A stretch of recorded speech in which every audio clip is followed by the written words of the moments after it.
Hey man, how are you? Good to see you again. Nice to see you. I want to start with uh, actually thank you. I've really enjoyed your work the past few years, Oh, and thank you very much. I just want to thank you for what you've been doing.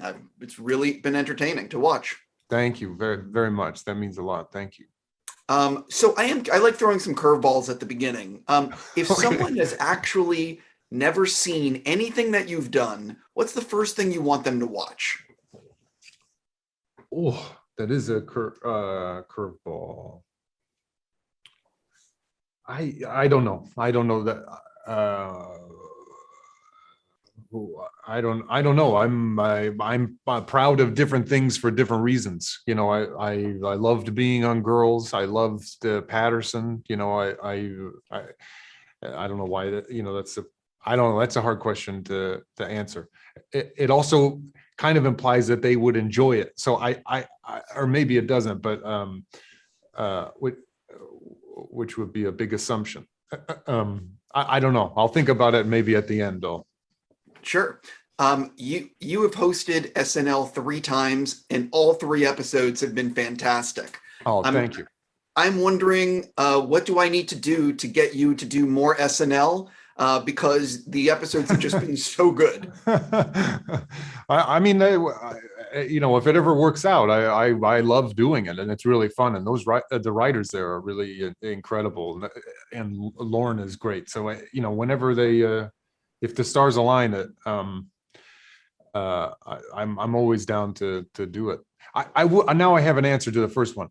Patterson. I will say Patterson, just because I love that movie. I love Jim Jarmusch as a filmmaker, and I like what the movie is about, and it kind of is kind of an anti-conflict movie, and it is Sure. about really um, the how boring sometimes the process of making something can be, and how uninteresting where inspiration can kind of come from.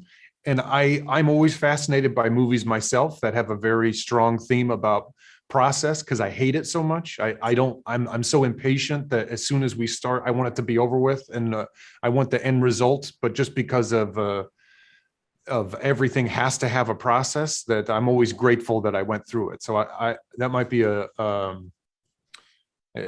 fuzzy answer, but Patterson would be the thing that I really loved, and I loved other things for different reasons. But I really loved Jim and Fred Elms, who shot it, and the people that I made that with. I just realized now why you love working with Ridley Scott, because he is so fast when he is filming with the multiple cameras and very few takes. Is Yeah, that one of the reasons why you loved working with him on back-to-back projects? I do, because it's a challenge from me. My habit is to want to do it again and to try to chase perfection, which I know is intellectually is a stupid idea, to like try to make it more perfect. But he gives you a lot of faith, and set it up that it is very similar to theater, because there's so many cameras. There's not one frame that you're trying to make a picture in. There's cameras that sometimes you don't find until you're in the middle of the scene, and you look up and there's a whole camera crew, kind of hiding in the corner. So it does become like you're less conscious of them in a way.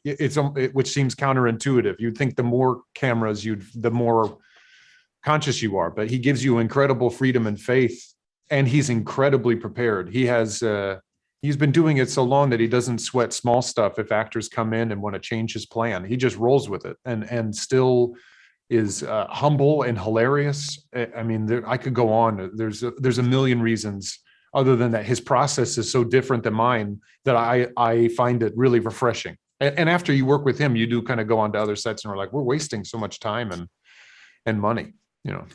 I just realized you're probably going to lose your mind when you eventually work with Fincher and he says to you, "Hey, we're going to do 50 takes of this scene." You're like, "Why don't we do 60?"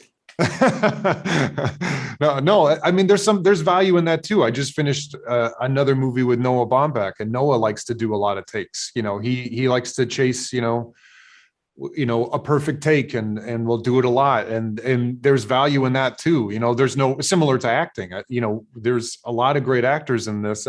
I don't think one of us worked the same way. It was all very different.